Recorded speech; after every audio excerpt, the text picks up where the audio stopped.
Yo, what's up? Jordan Saw here for the Belvedere Temple. Thank you for tuning in. We're back again with another video. This time we're going to be doing an album preview again.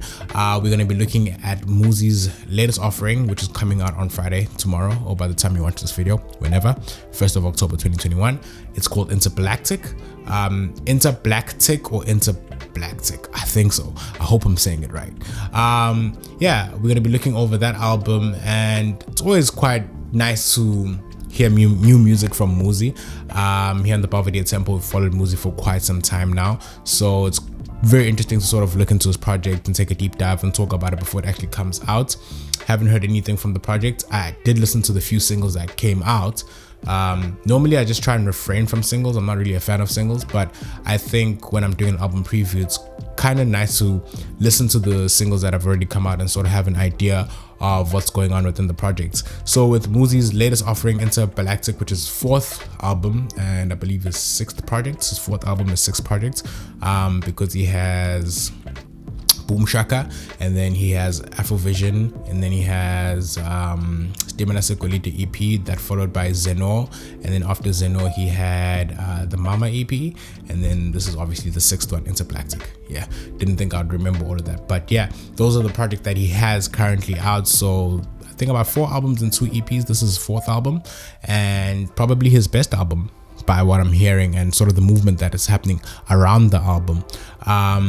I think Muzi is the one artist that I can actually say in South Africa or within like the young audience, you know, he's the one artist I can say that he is an album artist. From his last 3 releases in terms of just like albums, he's really like improved. He's improved gradually with every album that he's dropped. With the last 3 that he's dropped, he's improved. Afrovision was a big improvement from Boom Shaka, and Zeno was a big improvement from Afrovision. And at first I wasn't really like a fan of Zeno, but it sort of grew on me and I realized how much of a better album it was, because he sort of took everything on Afrovision and just made it better and refined it and made it more personal.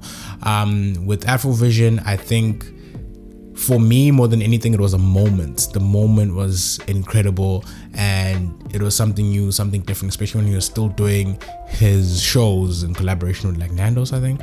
When he was still doing those shows, it was sort of like such a great moment, and that moment, that nostalgia for me sort of had me biased towards the project itself. But the reality was like Afrovision was like way better, and he even got nominated for a Sama for that. Now Zeno obviously was way better, but now we're looking at his latest offering, which is Interblaktic. I think Muzi in his projects has always sort of had this underlying theme of black people in space.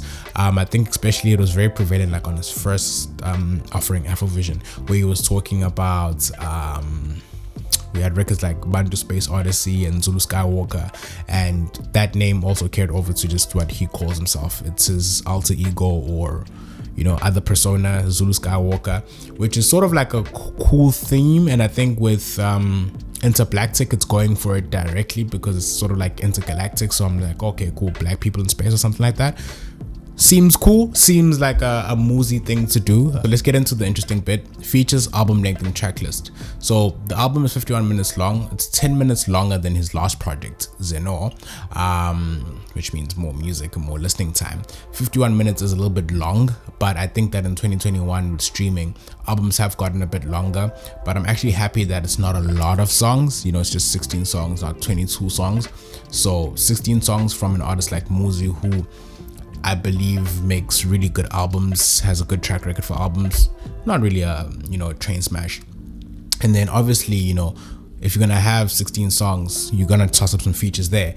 And with the features, we have Espacio Dios, who appears twice, we have Shoma Joes, we have The Temple, we have Setso, we have Zeno, his daughter, and we have Black Rose. Black Rose, who's appeared on all 3 Muzi projects albums, if you're counting this one that's coming out, and Espacio Dios appeared on the last one.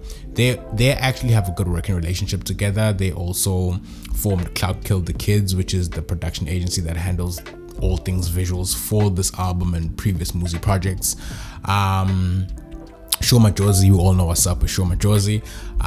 Not really familiar with Setso. I also forgot Deltino Guerrero, who is an artist from Mozambique, if I'm not mistaken. Looking forward to sort of hearing how Muzi is going to make it all work. Remember that Muzi is a producer before he is an artist, I think, or a vocal artist, let me say that. So he's sort of going to bring these people together into the Interblaktic universe, I guess, and I'm really keen to hear how that's gonna sound. Of course, Muzi has always been able to sort of do the production point of things and bring people together. A good example was his recent campaign with Mr. Price that they did with Blackie and Simi. If you haven't checked that out, it's a very interesting song that you should give a listen to. But overall, like I'm happy with the track list. I'm happy with the features. I'm personally expecting in this project, I'm expecting more of the same thing. I think Muzi has sort of found his pocket, so I'm expecting more of the same thing that he did in Zeno, but more refined. Especially if you look at now who he's doing it with. Like, he's welcomed people over like Show Majosi. He has K Tronada on production, and a lot of parallels have always been drawn. Like, a lot of people that listen to Muzi have always sort of drawn parallels between Muzi and K Tronada in terms of like the similar artists and the music that they make. So it's kind of a great moment to see Muzi sort of linking up with K Tronada. Of course, like, he's really no stranger to linking up with international acts. I remember that he recently went on a run. He did like the Coldplay remix, and that was cool. And he did something with Chris Martin. I think Chris Martin played keys on a song that he did for the Mama EP, if I'm not mistaken. And that was really cool. Like, he's gradually always like making moves, like in terms of like every release for him, it's actually like a real milestone, which is awesome. So I am sort of looking forward to this project in every element and every aspect of it. So if you're watching this and the album is already out and you've given it a listen, because I am recording it the day before the album comes out, or the night before the album comes out, make sure to go in the comment section, leave your thoughts, tell me what your favorite song, what you like about the album, maybe what you don't like. I will be back, of course, with a review, with an official review, fingers crossed, because wow, man, keeping up with schedule to actually post these videos is a lot. But hoping to be back again with an actual review for this one. I am really looking forward to it, so I'm hoping to be back again with another one. And if you've made it this far, you're a real one like Zambak. Thank you for tuning in. We'll obviously see you again in the next one, but before that, make sure to leave a like, comment on this video, subscribe, you know, show some love and support, helps quite a lot. And yeah, man, like, enjoy the music, and we'll see you guys in the next one. Bye for now.